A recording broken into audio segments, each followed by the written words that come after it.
আমের সিজন আর আম দিয়ে কোনো রেসিপি বানাবো না, তাই কি হয়? তাই পাকা আম দিয়ে বানিয়ে নিলাম একটি ডেজার্ট। অল্প উপকরণে খুব সহজে এই ডেজার্টটি বানানো যায়।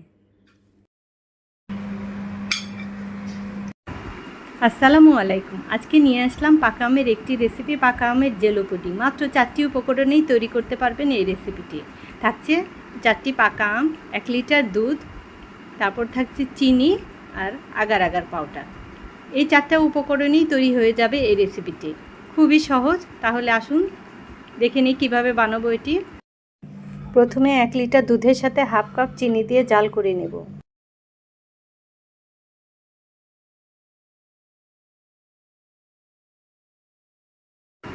এই 1 লিটার দুধটাকে কিছুক্ষণ জাল দিয়ে তারপর এটাকে নামিয়ে নিব। খুব বেশি ঘন করার দরকার নেই।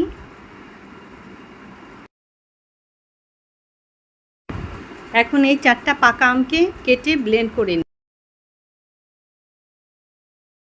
আমগুলো খুব ছোট ছোট পিস করে কেটে নিব, যাতে এটা খুব সহজেই ভালোভাবে ব্লেন্ড হয়ে যায়।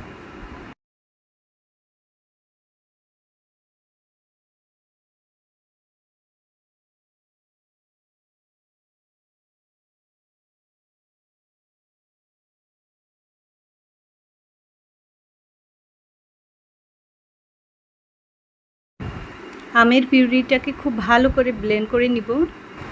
আর যে দুধটা জাল দিয়ে রেখেছিলাম ওটা আমরা একটা বলে ঢেলে নিব।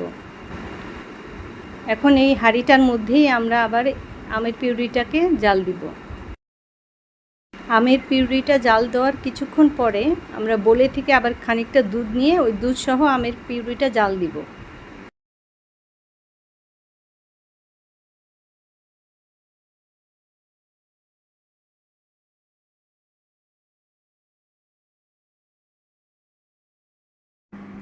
বোলের বাকি দুধের মধ্যে 1 টেবিল চামচ আগার আগার পাউডার মিশিয়ে ভালোভাবে নেড়ে এই দুধটা আমের পিউরির মধ্যে ঢেলে দেব।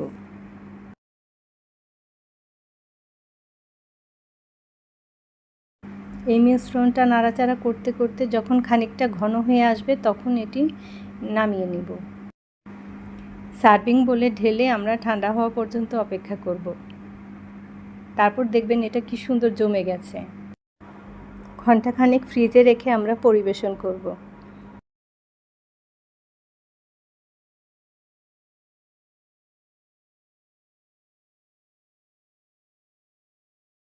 খুবই মজার এই জেলো পুডিং আপনারা বানিয়ে খাবেন। ইনশাআল্লাহ আপনাদের ভালো লাগবে।